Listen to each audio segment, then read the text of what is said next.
Fly High Channel。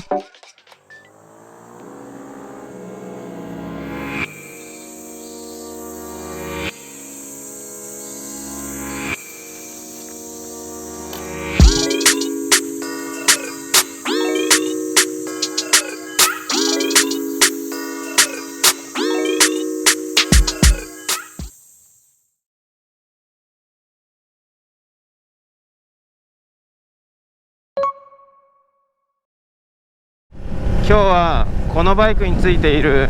リアボックスについて紹介しようと思います。前回の動画なんですけど、ゲートブリッジとレインボーブリッジに行った際、信号待ちをしてたんですよね。そしたらバイクが横につけてこっちに話しかけてきたんですよ。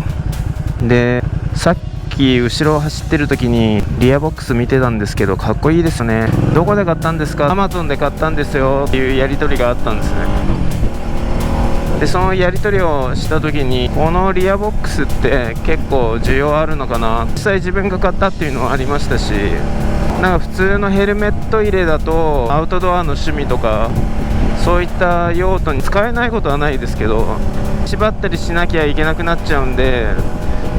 それであれば一つにまとめれるようなそういったリアボックスないかなって、その時に見つけたのがこれで、今日紹介しようかなと思っています。まずは取り付けベースについて説明します。ジビなどのトップケースは別売りのものもあるようですが、このトップケースについてはベースが付属されていました。リアキャリアがあるバイクであれば、ほとんどのバイクに取り付けができるようになっています。材質はステンレス製でしっかりしています。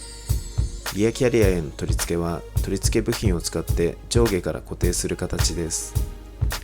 ワッシャーが小さいので自分もこれからやろうと思っていますが、結束バンドなども使うとより強く固定できると思います。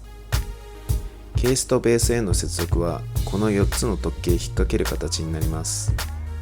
その後、ケースについているロックをすることで外れないようになっています。うまくはまっていないと走行中に落下するので、きちんとはまっているかロック後に確認するといいと思います。次にケース本体の説明です。本体にはディンプルキーの鍵がついています。鍵をしている場合は鍵を開け、プッシュ式のロックを外し開きます。内部にはカバーがついており、蓋側、底側両方に内部カバーがついています。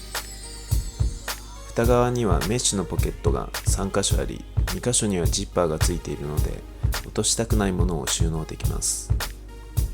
もう1箇所はよく出し入れするものをしまうのに向いています。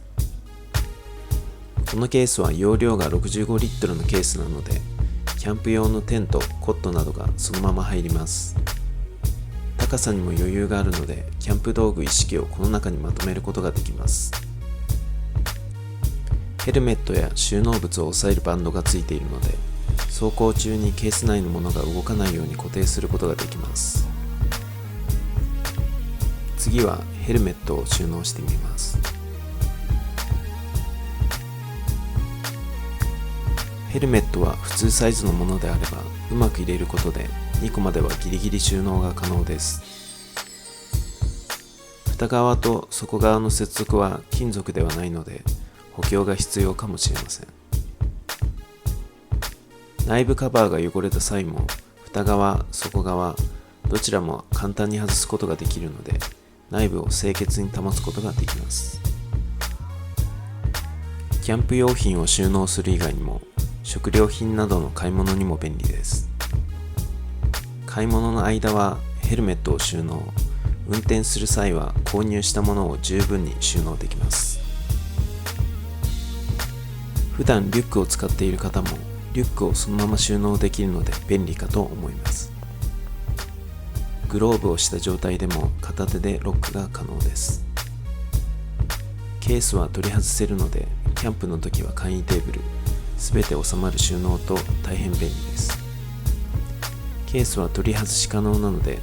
荷物がない時は取り外して走行することもできます。